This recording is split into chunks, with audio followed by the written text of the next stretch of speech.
I have to give New Orleans credit. They kicked our ass in every phase. Brady has had 5 interceptions out of his 7 against the Saints. Is there anything they do in particular? Is it the pressure they're putting on? And the pressure helps, but when you're down 28, you're not running the ball. The pressure's coming, and so yeah, I mean, there's still no excuse for interceptions, but he was getting hit, and there were. It's definitely not on him.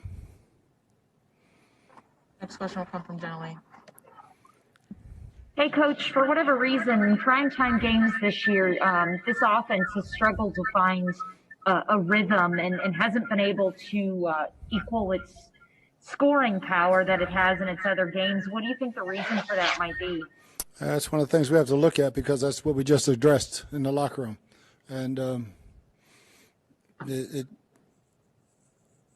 we have stunk in those games. Now, we won one of them, but should have won the other one, but we didn't. And this one, we just basically handed it to them.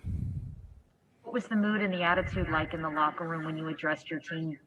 Oh, everybody's pissed off, but too late now. We got to get ready for Carolina.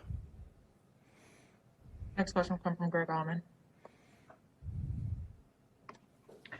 There's such a slim margin for error right now, going from a division lead to being on the brink of not making the playoffs. How important is it that this not carry over to next week? They can't carry over to Wednesday. I mean, it has to be gone by Monday and hit the practice field ready for Carolina. Thanks, Bruce. Mm-hmm. Next question will come from John Romano.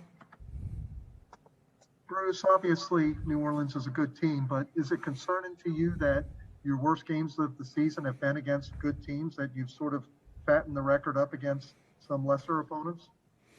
Yeah, I think that's how you're usually judged. We were pretty good against Green Bay and we're really poor against New Orleans. Next question will come from Scott Reynolds. Bruce, what was the line of thinking in keeping Tom Brady in the game so late when it was completely out of reach and allowing your 43-year-old quarterback to get hit repeatedly? Just get points on the board. He's the quarterback. And earlier this season, you said that you had to do a better job, or Byron had to do a better job of getting Mike Evans 10 targets a game. He finished with 6, but was only targeted once in the first half. What's happening with Tom not getting the ball to your Pro Bowl wide receiver?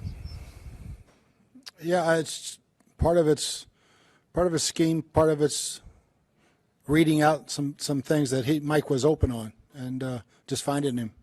Still learning the offense in some spots, but we got to do a better job. Next question will come from Rick Stroud. Bruce, I know you got down early. Having said that, you come out of the game with just 4 rushes attempted in a kneel down. You've got to strive for more balance in that, even if you fall behind, right? Not 28.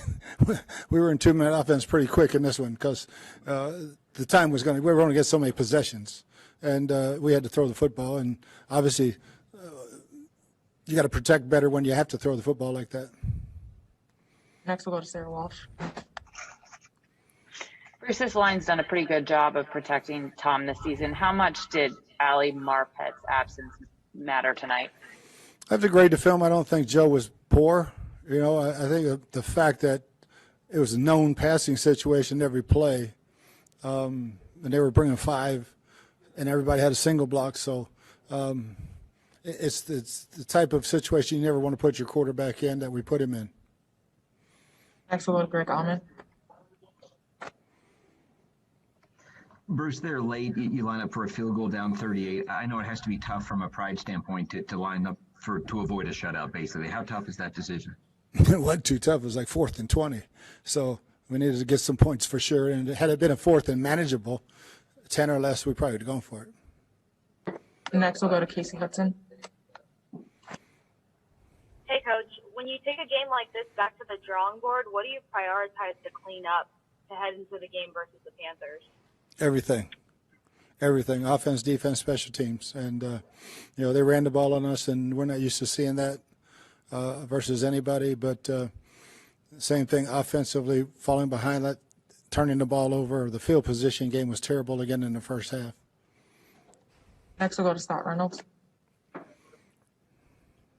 Bruce, you have to get pressure on Drew Brees to beat him, and that was certainly hard to come by tonight. At halftime, Sean Payton told NBC that he was surprised that you were playing so much zone coverage and almost prevent defense. Why wasn't there more blitzes called to try to affect Brees and playing more, say, press man? That was the game plan today, was to try to play more and more zone and get our front four home. Thank you. Next, we'll go to Jenna Lane. Hey, Coach, there were a few instances of this in the game. One was on a pass intended for Scotty Miller, a deep pass, and then another one was on a pass intended for Antonio Brown that was intercepted. It looked like both of those times, there was a third time as well, but I can't remember which receiver it was. It looked like the receiver possibly stopped their route instead of continuing to go. Was there some miscommunication on that, or is that something you're going to have to go back and watch on the film? I have to go back and watch on the film because some routes adjust different ways. And, Tom and the receivers might not have read it the same. So we'll just have to look at the film. And last question will come from JP Peterson. Coach, how concerned are you about losing both lines of scrimmage tonight, and how much of that is the loss of Vita Vea and Marpet? Well, obviously Vita's big, but, it was disturbing.